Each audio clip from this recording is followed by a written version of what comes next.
شرک کا کیا مطلب ہے؟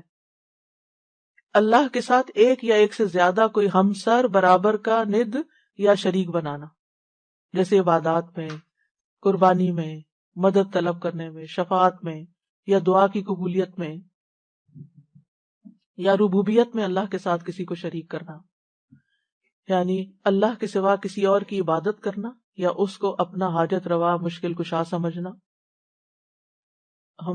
ہماری توحید اس بات کا تقاضا کرتی ہے کہ ہم اس بات پر ایمان رکھیں کہ اللہ ایک ہے اور اس کا کوئی بھی شریک نہیں ہے، نہ اس کی کوئی اولاد ہے، نہ اس کی بادشاہت میں کوئی شریک ہے۔ سورۃ بنی اسرائیل میں آتا ہے وَقُلِ الْحَمْدُ لِلَّهِ الَّذِي لَمْ يَتَّخِذْ وَلَدًا وَلَمْ يَكُنْ لَهُ شَرِيكٌ فِي الْمُلْكِ وَلَمْ يَكُنْ لَهُ وَلِيٌّ مِّنَ الذُّلِّ وَكَبِّرْهُ تَكْبِيرًا۔ اور کہہ دیجیے سب تعریف اللہ کے لیے ہے، جس نے نہ کوئی اولاد بنائی، نہ بادشاہی میں اس کا کوئی شریک ہے، اور نہ عاجز ہو جانے کی وجہ سے اس کا کوئی مددگار ہے، اور اس کی بڑائی بیان کرو، خوب بڑائی بیان کرنا۔ ہم بندوں کی بڑائیاں بیان کرتے ہوئے نہیں تھکتے، کبھی زندگی میں اللہ کی بھی ایسی بڑائی بیان کی؟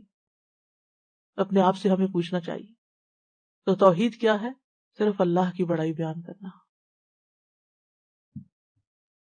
اور شرک کی اقسام میں ایک فعلی شرک ہوتا ہے، جیسے نجومیوں کے پاس جانا، تعویذ لٹکانا، منکے لٹکانا، جسم کی حفاظت یا گھر وغیرہ کو حسد اور نظر سے بچانے کے لیے کچھ لٹکانا۔ آپ نے دیکھو کہ کچھ لوگ اپنے گلے میں یا ہاتھ میں وہ ایک آئی بنی ہوتی ہے، بلو آئی اس کو کہتے ہیں شاید، بلو آئی وہ پہن کے رکھتے ہیں۔ انا للہ و انا الیہ راجعون۔ کیا یہ بلو آئی ہمیں نظر اور حسد سے بچا لے گی؟ ہرگز نہیں۔ یہ عقیدہ رکھنا شرک ہے۔ کئی لوگ گھر میں بھی شاید لٹکاتے ہیں، مجھے علم نہیں، مجھے کچھ یاد ایسے پڑتا ہے کہ گھر میں لٹکاتے ہیں، اور اس کے علاوہ بھی کچھ چیزیں لٹکاتے ہیں کہ جس سے یہ سمجھتے ہیں کہ یہ اس کے لٹکنے سے حسد نظر نہیں لگے گی، حسد نہیں ہوگا۔ کچھ لوگ کالی چیز شاید لٹکاتے ہیں، یہاں تو میں نے نہیں دیکھا، لیکن پاکستان میں گاڑیوں کے پیچھے اگر آپ نے، کسی نے میری توجہ دلائی کہ آپ نے یہ گاڑی کے پیچھے لٹکتے دیکھا، میں نے کہا لوگوں نے ڈیکوریشن وغیرہ کو کی ہوئی ہے اپنی، جیسے عورتیں پیچھے پردہ لٹکاتی ہیں، تو ہو سکتا ہے کہ یہ بھی کوئی فیشن ہو، رواج ہو، مجھے تو پتہ ہی نہیں تھا۔ تو انہوں نے بتایا کہ نہیں، یہ اس لیے لٹکاتے ہیں کہ نظر نہ لگے۔ کچھ لوگ بچوں کو تل لگا دیتے ہیں، کالا تل، اس لیے کہ نظر نہ لگے۔ آپ دیکھیں کیسے، کیونکہ وہ آتا نا حدیث میں کہ شرک جو ہے سیاہ رات میں سیاہ پتھر پر سیاہ چیونٹی سے بھی زیادہ خفیہ ہے، پتہ ہی نہیں چلتا کہاں سے داخل ہو جاتا ہے، ہمیں علم ہی نہیں ہوتا۔ اب آپ سوچئے کہ وہ تل کہاں سے بچائے گا، کتنی حماقت کی بات ہے۔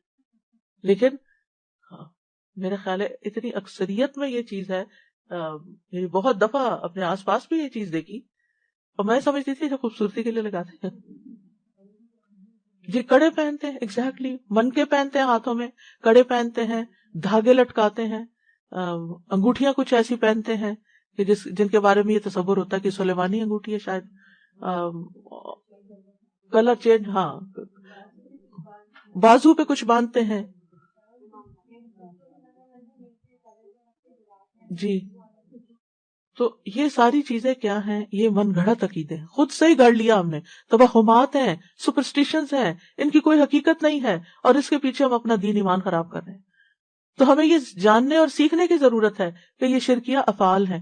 پھر لوگ شادی بیاہ کا مسئلہ ہو تو نجومیوں کے پاس چلے جاتے ہیں، بابا جی کے پاس چلے جاتے ہیں کہ آپ بتائیں کہ یہ رشتہ کامیاب ہوگا یا نہیں۔ اللہ نے آپ کو نہیں عقل دی کہ آپ خود بھی سوچیں کہ آپ کے بچے کا مزاج کیا ہے، دوسرے کا کیا ہے، کچھ کمپیٹیبلٹی ہے یا نہیں ہے، اور سب سے بڑی بنیاد تو دین ہی ہے۔ تو بہرحال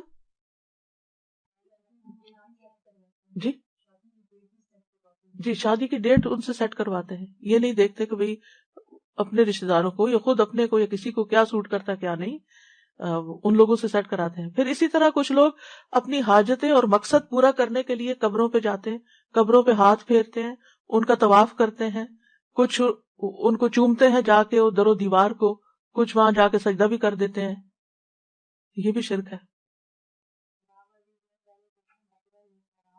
جی ہاں۔ پھر اسی طرح کچھ قولی شرک ہوتے ہیں، یعنی کہ زبان سے شرکیہ الفاظ، یعنی غیر اللہ کی قسم کھانا، تمہارے سر کی قسم، تمہارے باپ کی قسم، کعبہ کی قسم، زندگی کی قسم، تمہارے والدین کی قسم، یہ بھی شرکیہ الفاظ ہیں. کسی اللہ کے سوا کسی اور کی قسم نہیں کھائی جا سکتی. کعبہ کی بجائے رب الکعبہ کہیں. جی قرآن کی قسم اگر اس کو مخلوق سمجھ کے مان رہے ہیں. پھر اسی طرح یہ ہے کہ اگر یہ تعظیم کا عقیدہ سمجھ رکھتا ہو انسان کہ یہ ساری چیزیں جو ہیں ان کی بہت عظمت ہے، یہ بہت سیکرڈ ہے، ان کو سیکرڈ سمجھے، یہ شرک اکبر بن جاتا ہے. یہ چیز یعنی امن کے اور یہ ساری چیزیں سیکرڈ نہیں ہیں. پھر اسی طرح یہ کہنا کہ اگر اللہ اور فلاں نہ ہوتا تو یہ کام نہ ہوتا.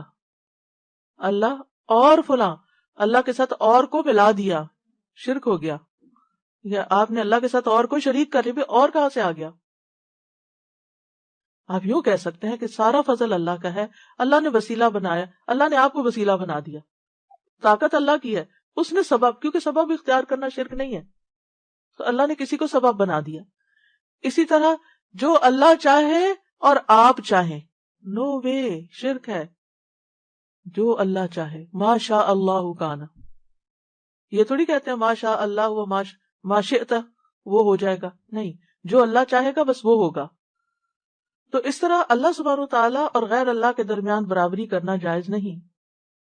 پھر اسی طرح ریاکاری، دکھاوے کے کام کرنا، لوگوں کو خوش کرنے کے لیے لمبے لمبے سجدے کرنا، لوگوں کو خوش کرنے کے لیے حج عمرے کرنا کہ ان کے سامنے میں بہت پاک یعنی نیک پاک کہلواؤں.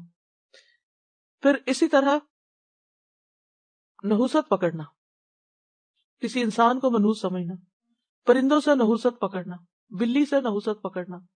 الطیرہ تو شرک، کوئی چیز منحوس نہیں ہے. نحوست انسان کے اپنے گلے میں لٹکی ہوئی اپنے گناہوں کی نحوست ہوتی.